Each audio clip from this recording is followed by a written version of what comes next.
Welcome to Subscribe Reviews, and I am Dragolf. I'm here joined by Jay Holland. So, And last week we missed episode 3, but we will cover it here with episode 4 and episode 3 of Captain Falcon. I keep saying Captain Falcon. I'm he is gonna keep going to this be in. Captain Yeah. But Falcon and Winter Soldier. This is the midway point, right? The third episode where we left off them planning to bust out Zemo, and that's what exactly Bucky does. He busts out Zemo simply by starting a prison riot, and Zemo already had his own escape plans with him with a book, or maybe Bucky gave him the card in the book. But when Bucky explains it to Sam, he's done. He eventually agrees with him kicking him out so they could find who's making this super soldier serum. And Zemo, he felt like Hannibal Lecter when you first see him, and he's in behind the cage and he's saying the old words to Bucky, and he's like trying to trigger him, but Bucky's got cleansed at Wakanda, so it didn't affect him. But after that, they go to Madripoor.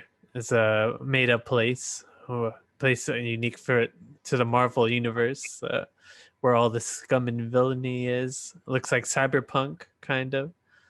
And they started dropping hints of They started dropping hints of the power broker. The power broker gives powers to people. So, and apparently the people, the Flag Smashers, stole the super soldier serum from the power broker. So he's looking for them. He or she's looking for them. We don't know who they are yet. And when they're in the city, Zemo needs the Winter Soldier to look like Winter Soldier. So when people try to attack him, Bucky has to whip their ass. He doesn't kill them, which he could have, but yeah, he just has to start like dominant basically and show that he's still like not still, but show that he is in fact still in fact the Winter Soldier and still like programmed to assassinate, kill. Yeah. And Sam had to be the smiling tiger.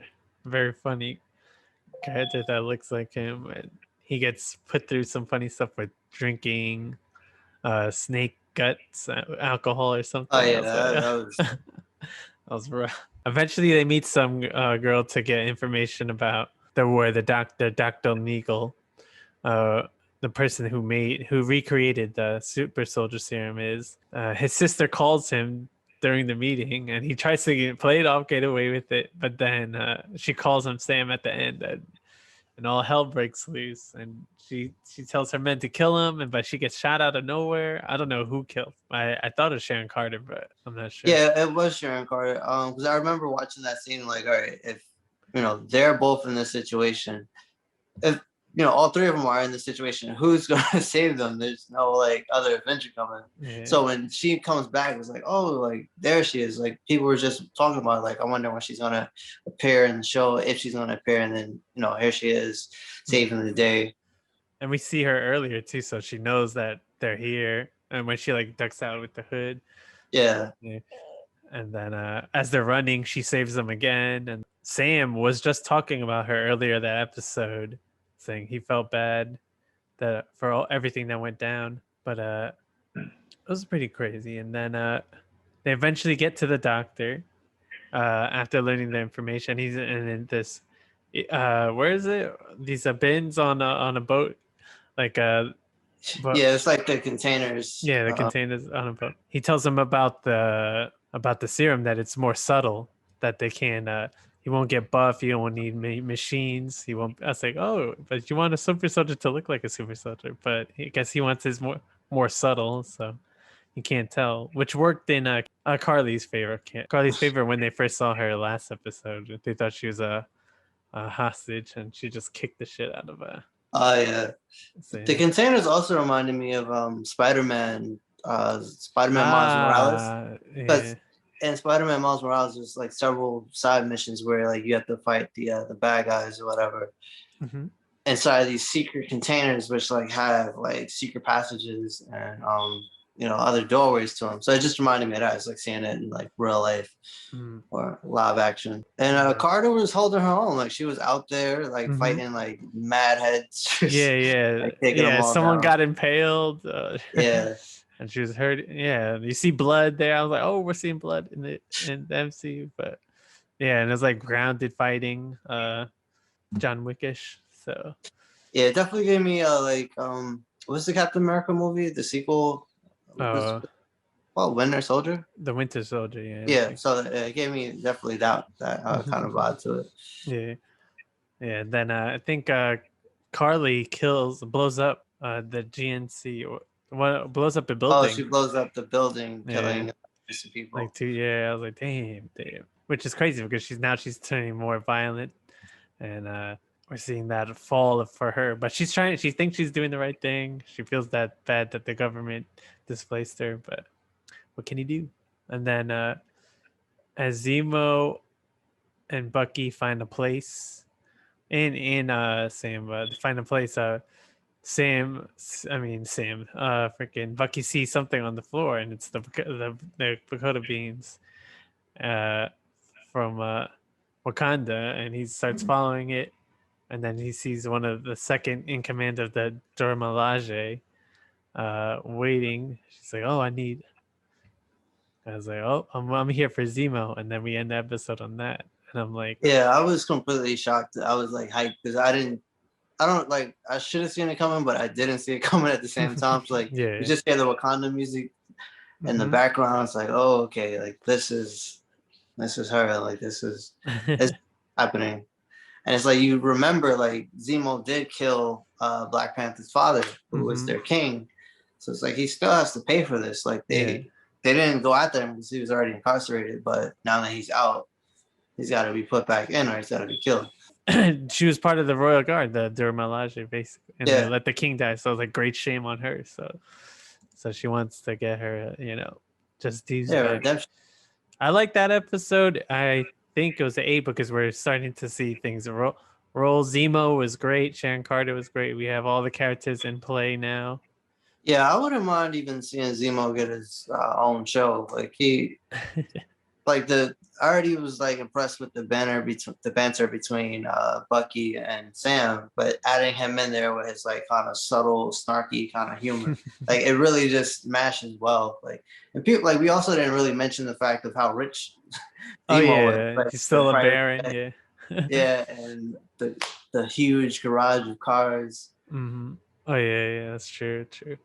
Yeah. Because yeah, he just got on a private plane and he had his own Alfred waiting for him. Yeah, Pretty funny. so they do decide to go the direction with the Thunderbolts, and they bring him back. I can definitely see him carrying that show. Oh yeah, definitely. All right. With Leroy Green and Hey, Jay Holland, and we're talking about Falcon and Winter Soldier. You wanted to say Captain Falcon so bad. Yeah. Yeah. But but could have been, but he said, "Nah, I don't want all this responsibility." And now he's seeing what a terrible mistake he made. Yeah, definitely. And this is one of the darkest episodes so far. Not Now, too much banter. this Yeah. is the darkest episode so far. Shit. Yeah. No humor was left to the minimum. All seriousness. Mm. We see. We'll start with the biggest spoiler. Cap pulling Homelander and straight up killing my boy. That didn't even do. Why are you so mad? He just wanted to make an example out of him. Oh. It was the traditional famous line, eye for an eye. In that case, chest for a chest. I don't know. I think he took that dude's head off. Like, yeah, you're right. Skull for a skull in this case. Exactly. Skull for a skull. That is a closed casket. That guy's funeral. There'll be no viewing of that body. Okay. Yeah, like he just bludgeoned him to death with the shield in front of everybody. Like, So it's like now, like at the end of the episode, we see why the episode was titled that. The whole world is watching because everyone's seen it. Like everyone had their camera phones out, so he's going viral. So it's a different direction I was expecting to go because I was assuming that it was gonna be like the world was kind of gonna play up into this new Captain America for a while, and the whole world was gonna fall in love with him, kind of like how they already were. It's like they just completely forgot about Steve Rogers, and everyone was just all about this guy running up to him in this episode, getting autographs and shit. You know, when they were, you know, at the mall or whatever. Yeah, but, they still love. Yeah, there's people out there that love him. They ask for his autograph. Not anymore. Autograph ain't worth shit. Now that he killed somebody. Oh damn! Hopefully, it's like one of those things where like how Trump rallied people. People are gonna be like, yeah, we need to kill our enemies. He gets even more support. Yeah, that's the things. The ramifications with it, like as the flag. What we see with the Flag Smashers is because of the blimp and just the image that Captain America himself gave. This false, narrative of the shield representing hope and heroism, but it's not like true to the rest of the world. So like we actually see with US Agent, like it's not all sunshines. It's like, now who does this motivate? Who does this inspire from this moment? Like we know it's going to be ramifications like throughout the rest of the MCU. So just eager to see who it affects. I think probably like the group, the Flag Smashers, because even she mentioned it's like some people call them revolutionaries, some call them terrorists, depending on who you're asking. So but I think with their growing popularity and then seeing everyone's gonna have this new perception of heroes in the Avengers now because of what happened. So it's like now people are gonna really be, I think the support for the Flag Smashers is gonna just go up in such an abundance, after seeing that. That's what I'm assuming will happen. Yeah, even when they were talking about the explosion, how it killed like a man that was only 1 week on the job. They said, "Oh, there's still people rallying to the Flag Smashers cause." I'm like, "Oh, see," so it ended up working. For that explosion ended up working for them. So sacrifices gotta be made. Yeah, even with Zemo's doing that because his whole thing is what the Flag Smashers are doing. He was doing that since Civil War. And you could even see when they went to that little school and he was telling the little girl, he's like, these guys, they're the bad guys, like don't trust them and everything. So like their perception of the Avengers and heroes, they was already skewed from the beginning. Because like the guy was telling them, like, they've been waiting for help for like 6 months and got nothing. And then even when Sam said, he could make a call to someone, he told them, but basically don't bother, and that he already knew who he was, but he didn't trust them. So where they're trying to get information to go to the funeral to meet up with so they could try to talk to Carly. And then we see when he snaps, we see the development of US Agent thinking about if he should take the serum and asking Battlestar. Yeah, I thought he was gonna just take a second dose and get like double the super soldier strength. Like I don't know how that works. Like, but I thought like when he was talking to his partner, what was his name? Hopkins, whatever his name is. Hopkins. Because he asked him, he was like, if you were given the chance to, would you take it? And so I thought when that second vial, I thought he was gonna give it to him. But now that he's dead. I just kind of took it as like a moral compass because I think he doesn't really trust too many people, so he trusts his Battlestar Hopkins, whatever his name is. He trusts him. So with him giving him that approval, it's like, okay, you know, if you would do it, then it's okay if I do it. So I think that's just his moral compass. And he's worried about himself. He doubts himself. He said because the serum makes him more of yourself. And that's when I was like, oh, he doubts he even knows he's a hothead or something like that. Like he has, like he's he has that military background. However, he's still just a regular guy in a fight with super soldiers and another fight with Falcon and another super soldier essentially. So it's like he has to even and like level the playing field. Like not the cape for this guy, but. He's gonna take a second dose. I'm telling you, because his feelings definitely got hurt when the Dora Milaje showed up Yeah. and he got his ass handed Yeah. to him. And that was But, before he had Exactly. the. That was before he had the serum, right? The mhm. first dose. So No. He was already he had the serum by then. Like mhm. the scene where they showed up when they were trying to capture Zemo. Mhm. So, yeah. They were Oh trying yeah, to yeah, obtain yeah. the serum. yeah, he was like, they weren't even super soldiers. And Yeah, he got he's his crying. ass kicked by just regular humans, and he's a super soldier. Yeah. So it just shows he don't know what to do with all this power. Like he's not responsible. Like he wasn't because the thing is he didn't even go through training. Like Steve had lots of training, over the years and everything like that. So even though he kind of just got kicked straight into war, but he still had a bit more like time to adjust Yeah. to it. Because he was used to be he was used for advertisements first before, Exactly. and then was training in the meantime. Like So. Steve fought Thanos. This guy can't even beat people who are not superpowered at all. Like, come on. Yeah, but the Dora Like, these are, they ain't no joke. They are. These are the people in the back of Wakanda. Like you're not even talking about like Black Panther himself or any of the other main characters. These are just Shit. they don't have names. But yeah, but we see Carrie, Carly, Carly's from the Flag Smashers, the redhead, the little redheaded redhead, freckle girl. Carly, yeah. You see her with her people, and she's asking questions, and they're trying to steer her right, and they're like telling her, "Oh, I believe in you." I was like, she didn't even do anything great yet, but I'm sure she's a good. She's their version of Captain America. She's a good motivational speaker. Yeah, I'll give her that. Like she knows how to get people behind her.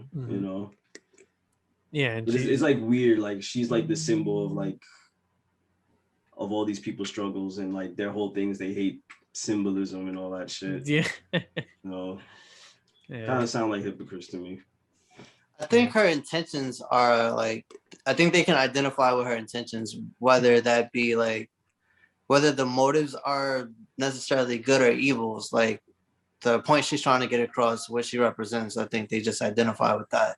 And because of that, she's like super vital with, her motivational speaking, because she can persuade them and get them to do whatever she wants them to do. Yeah, and if they're not going to trust outsiders, then who else can they trust? Because you gotta trust someone. But because nobody pointed her out when a U.S. agent was looking for her, like she was out there with the rest of them. Yeah, Zemo had to do some trickery with the candy and telling the kids don't trust these guys. And Turkish delights. irresistible. Yeah. But Zemo his speak about supremacy, about the Flag Smashers taking it, and that now they're becoming extremists and stuff like that. And when he finally almost caught Carly and started smashing all the vials, he's like, damn, he's not gonna take one for himself at least. I thought he was. I thought so too. I really thought he was. I knew I didn't. It sort of looked like he might have, but then it's like it would have just gone against his whole character. Yeah. Even the super soldiers who were still alive. Remember, he killed them in Winter Civil War. Civil War. Yeah. Was it Civil War? Even in Civil War. Even in episode 3, he had a chance to take the vial too, but he, destroyed it. So I guess I should have known. He doesn't want none of these people walking around. Like he killed the scientist straight up. the only guy who could replicate the serum. Yeah, last just shot him. But we're really two more episodes. This one was the best one so far, definitely. So I gave it a 9 for me. Okay. But this one's about a strong 8 to a 9 for me also. Yeah, I go with the same, like a 9 out of 10. Because the fight scenes with the Dora Milaje and then the ending. Yeah, that was very brutal. Yeah, you can see a lot of the. And then I expect Battlestar to die either. He took it to he got his chest caved in. But I don't know, he got his spine fucked up. Yeah, to the wall. I'm sure I'm pretty sure his chest got caved in first before he even hit that wall. So he's probably dead. He's on dead. impact. Yeah. And that's why my man Cap had to cave in that other dude's chest. It wasn't even the dude. He's even screaming out, "It wasn't me! It wasn't me!" It did not matter. But like the visual of sending seeing a message. Yeah. the visual of seeing the blood drip from Cap's shield is Yeah. it's just different. It's like again, Homelander Like I said, not it alive. just switches the whole perception. And he didn't even bother What to it shake it means. off. Yeah. He's just shaking Nope. his hand. So damn, I wish I did more. You're probably gonna turn around, look at everyone, and start. Yeah, if he just threw the shield and hit everyone. Bowling pins, he just throws at them. They all. Yeah. But it's interesting. We'll see what happens with that next week. But this is Subscribe Reviews. I'm Dragoff once again here, joined by Leroy Green and Jay Holland, and we'll see you next week. All right, peace.